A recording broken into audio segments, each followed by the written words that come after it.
നമസ്കാരം. തൃശൂർ പൂരം പോലീസ് കലക്കിയെന്നും അതിന്റെ അന്വേഷണം അട്ടിമറിച്ചുവെന്നും ആരോപണം ശക്തമാകുമ്പോൾ പുതിയ വെളിപ്പെടുത്തലുമായി രംഗത്ത് വന്നിരിക്കുകയാണ് ജോമോൻ പുത്തൻപുരയ്ക്കൽ. 2016 കൊല്ലം പുറ്റിങ്ങൽ ക്ഷേത്രത്തിലുണ്ടായ വെടിക്കെട്ട് അപകടത്തിൽ ഗുരുതര വീഴ്ച വരുത്തിയ ഉദ്യോഗസ്ഥനെയാണ് പോലീസ് ആസ്ഥാനത്തെ വിവരാവകാശ ഓഫീസറായി നിയമിച്ചിരിക്കുന്നത് എന്നാണ് ജോമോൻ പറയുന്നത്. പൂരം അട്ടിമറിയുമായി ബന്ധപ്പെട്ട വിവരാവകാശ മറുപടിയുടെ പേരിൽ ഈ ഡിവൈഎസ്പി ആണ് സസ്പെൻഷനിലായത്. ഡിവൈഎസ്പി MS സന്തോഷിനെതിരായ നടപടി വിവരം പുറത്തു വന്നതിന് പിന്നാലെയാണ് ജോമോൻ ഇക്കാര്യം ഫേസ്ബുക്കിൽ പോസ്റ്റ് ചെയ്തിരിക്കുന്നത്.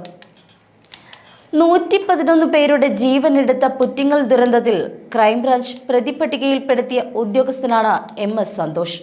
ഈ ഉദ്യോഗസ്ഥനെ തന്നെയാണ് തെറ്റായ വിവരം നൽകിയതിന് മുഖ്യമന്ത്രി ഇപ്പോൾ സസ്പെൻഡ് ചെയ്തത്. ഇദ്ദേഹത്തിന് പൂരവും വെടിക്കെട്ടും പൊതുവെ അലർജിയാണ്. അതുകൊണ്ട് തന്നെയാണ് തൃശൂർ പൂരം കലക്കിയ സംഭവത്തിലും തെറ്റായ വിവരം കൊടുത്തത് എന്നാണ് ജോമോൻ പുത്തൻപുരയ്ക്കലിന്റെ ആരോപണം. പോലീസിന്റെ ഇടപെടൽ മൂലമാണ് പൂരം നടത്തിപ്പ് അലങ്കോലമായത് എന്ന ആക്ഷേപം ശക്തമായതോടെ DGPയെ ഇതിനായി അന്വേഷണത്തിന് നിയോഗിച്ചു. സർക്കാരിന്റെ ഉത്തരവായിരുന്നു അത്. എന്നാൽ ക്രമസമാധാന ചുമതലയുള്ള ADGPയെയാണ് അന്വേഷണത്തിനായി DGP ഈ വിഷയത്തിൽ നിയോഗിച്ചത്. എന്നിട്ട് പോലും അന്വേഷണം എന്നത് പിണറായിയുടെ ഉത്തരവിൽ മാത്രം ഒതുങ്ങി എന്നതാണ് വസ്തുത. ഇതെല്ലാം തന്നെ ഫയലിൽ വ്യക്തമായിരിക്കെ ഈ കാര്യത്തിൽ വേണ്ട വിധത്തിലുള്ള യാതൊരുവിധ പരിശോധനകളും നടത്താതെ അന്വേഷണം നടക്കുന്നില്ല എന്ന് മാത്രമായിരുന്നു വിവരാവകാശ അപേക്ഷയ്ക്ക് സന്തോഷ് നൽകിയ മറുപടി.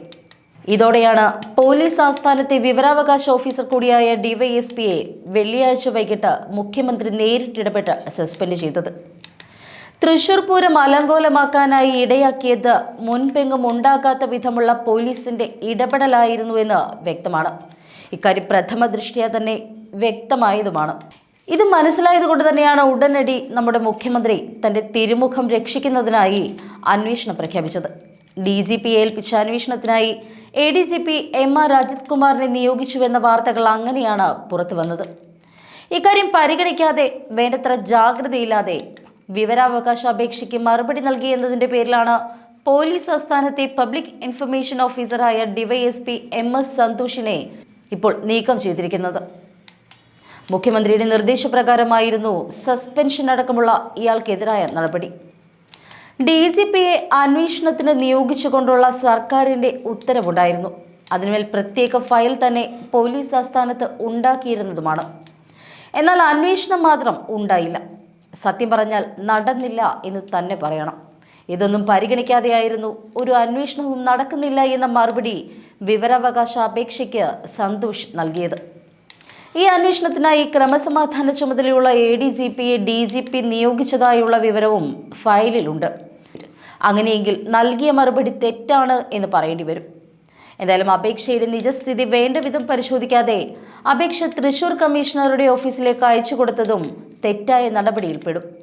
അന്വേഷണം നടക്കുന്നില്ല എന്ന വിവരങ്ങൾ പുറത്തു വന്നത് സർക്കാരിനെയും മുഖ്യമന്ത്രിയെയും കടുത്ത പ്രതിരോധത്തിലാക്കും. പൂരം അലങ്കോലമായ വിഷയത്തിൽ ആദ്യം മുതൽ തന്നെ രോഷത്തിലായിരുന്നു CPI അടക്കമുള്ളവർ. ഇത് ഏറ്റുപിടിച്ചതോടെ തുടക്കത്തിൽ ഒറ്റ ദിവസം കൊണ്ട് അന്വേഷണം നടത്തി DYSP വീഴ്ച വരുത്തിയതായി സ്ഥിരീകരിച്ചു. ഇതേ തുടർന്നായിരുന്നു സസ്പെൻഷൻ.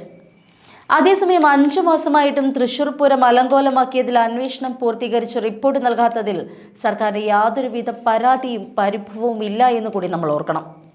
മുഖ്യമന്ത്രി പ്രഖ്യാപിച്ച അന്വേഷണത്തെ ചൊല്ലി ഇത്രയധികം സംശയങ്ങളും ചോദ്യങ്ങളും ഉയർന്നു വന്നിട്ടും ഇതുവരേക്കും നടക്കാത്ത ഒരു അന്വേഷണത്തിന്റെ റിപ്പോർട്ട് ഇതുവരെ സർക്കാരിലേക്ക് എത്തിയിട്ടില്ല. എന്തെന്നാൽ ഇതെല്ലാം ഒരു മറിമായമാണ്. ആകെ മൊത്തം പിണറായിയുടെ അന്വേഷണങ്ങളെല്ലാം ഒരു തരം അട്ടിമറിയാണ് എന്ന് പറയേണ്ടി വരും. ജനത്തിന്റെ കണ്ണിൽ പൊടിയിടലാണ് എല്ലാം തന്നെ.